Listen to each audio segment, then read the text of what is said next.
gente, tudo bom? Vamos ao nosso primeiro artigo comentado.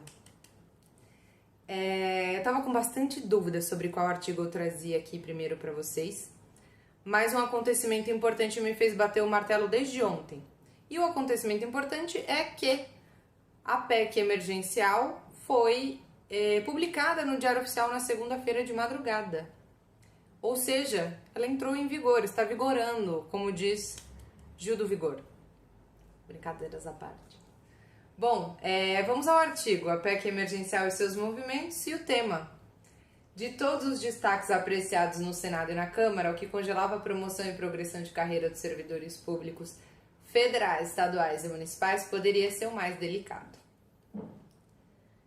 Eu sempre gosto de começar os meus artigos com um geral assim do que estava acontecendo antes de trazer o tema central. E por que eu trouxe esse geral aqui que colocou em cada uma das situações o Bolsonaro em evidência? Porque o Bolsonaro foi um dos protagonistas de novo com relação a esse destaque específico aqui que eu trouxe para vocês, tá? Então vamos lá aos fatos. Primeiro, eu trouxe aqui aquela discussão que ele teve com o João Dória com relação às compras da vacina quando o governador assinou o contrato ali com o Instituto Butantan. Teve bastante briga nas redes sociais, aquelas coletivas de imprensa ali, um atacando o outro, foi bem chata essa situação.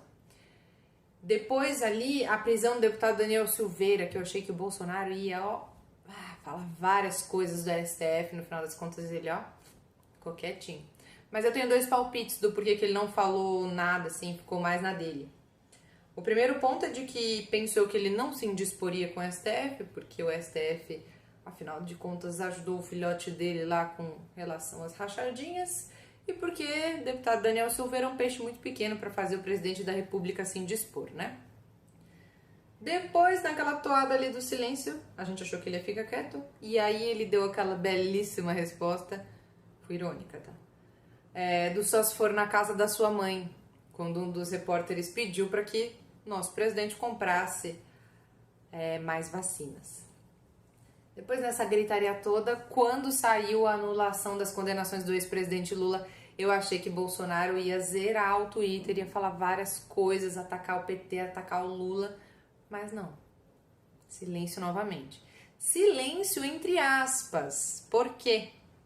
Porque no mesmo dia em que o ex-presidente Lula deu aquele depoimento de 3 horas em São Bernardo do Campo, Bolsonaro aparece numa cerimônia de máscara, coisa que não é de costume dele, todos nós sabemos e vemos aí na TV, para sancionar um projeto de lei que viabilizava a compra das vacinas por estados, municípios e setor privado.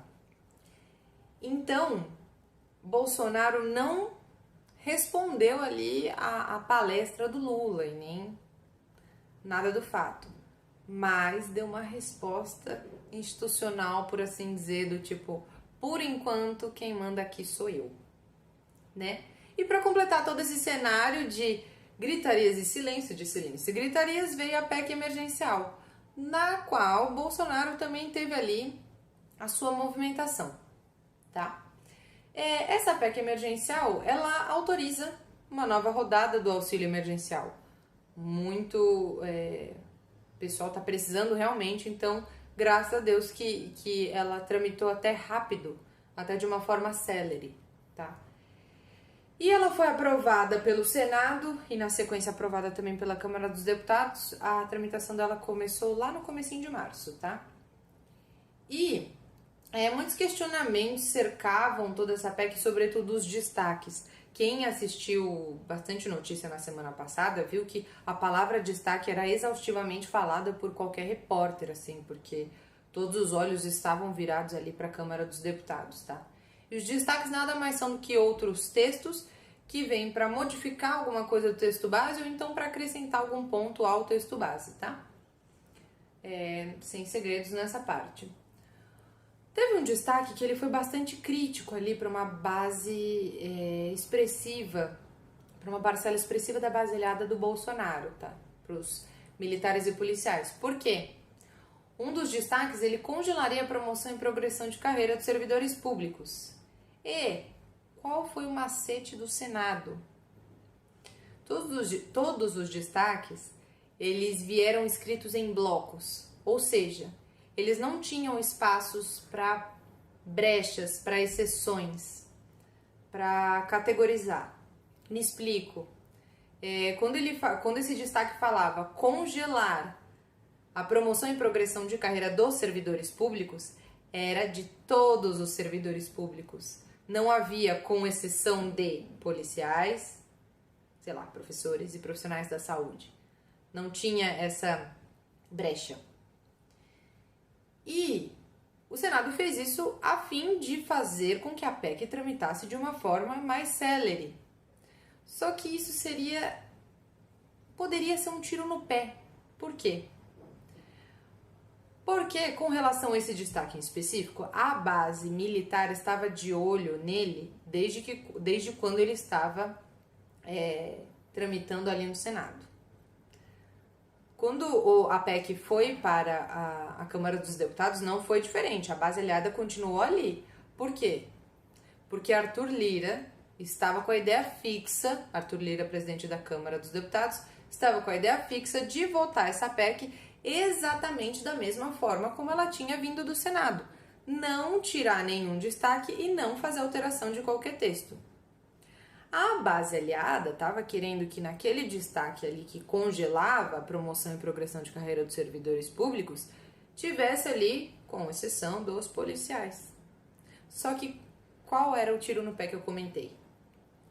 Se houvesse alteração textual desse destaque na Câmara dos Deputados, a PEC automaticamente teria que voltar para ser reapreciada no Senado. Isso é processo legislativo, básico assim, tá? Até depois, se alguém quiser entender melhor, eu posso explicar num outro momento ou a parte desse vídeo aqui. Então, ela teria que ser reescrita lá na Câmara dos Deputados, alguém teria que pegar o texto e reescrever e propor um novo texto, só que ela teria que ser reapreciada lá no Senado, na casa que iniciou o processo. E isso era o pior cenário, até mesmo para o ministro da Economia, que já estava com os poucos cabelos que tem na cabeça em pé, porque ele tinha prometido que até o final de março o dinheirinho estaria lá na conta da galera que realmente precisa do auxílio emergencial. Então esse era o pior cenário para todo mundo, tá?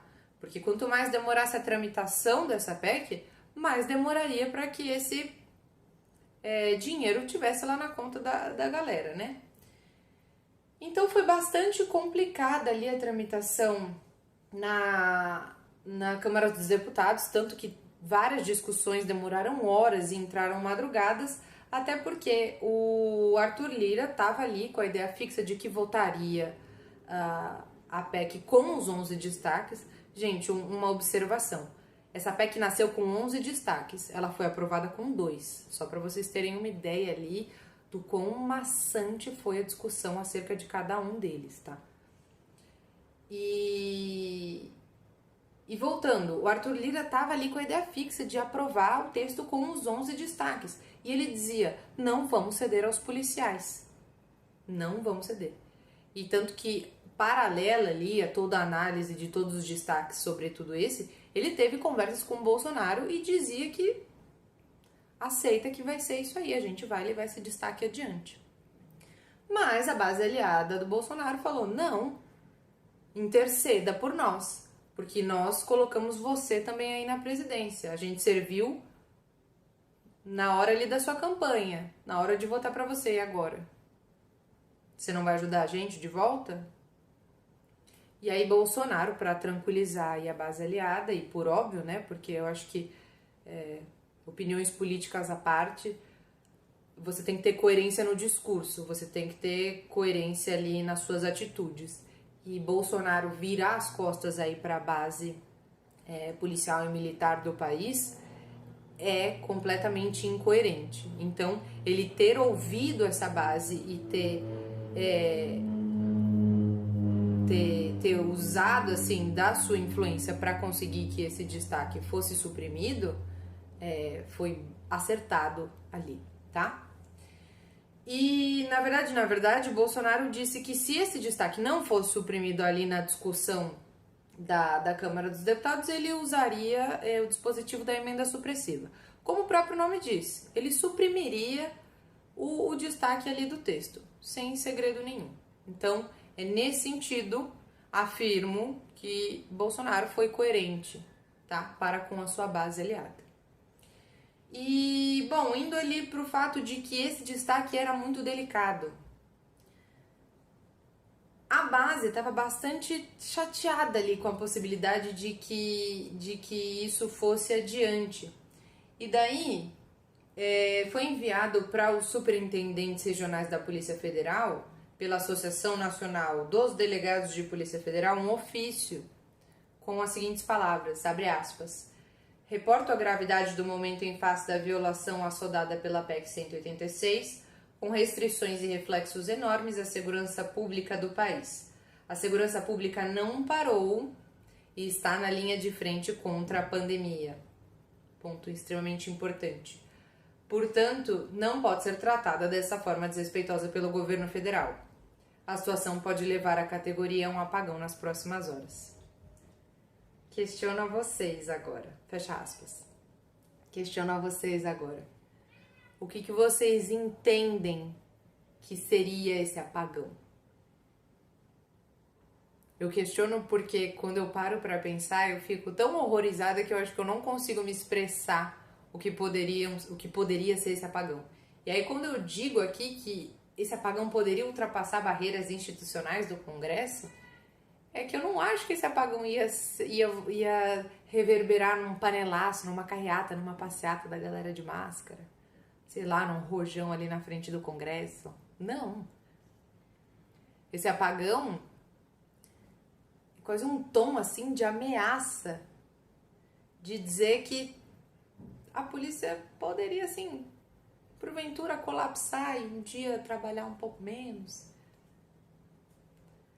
Eu não sei dizer para vocês aqui, em números exatos, quantas ocorrências, pelo menos aqui no estado de São Paulo, acontecem por dia. Eu sei que são muitas, mas eu não sei exatamente, eu não sei dizer o número para vocês. Até tem um site que eu posso disponibilizar aqui para que vocês vejam os números. São um pouco assombrosos, assim.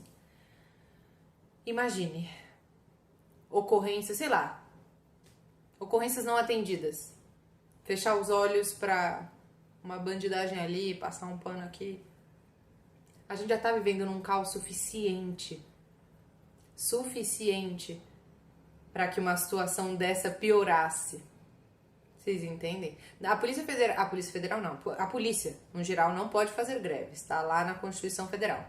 Entretanto, existem maneiras legais de se fazer ouvir e que poderiam ser extremamente prejudiciais pra gente. Mas aí você vai falar assim, Mari, mas o funcionalismo público, ele tá bastante inchado, a gente precisa dar um jeito de enxugar isso aí.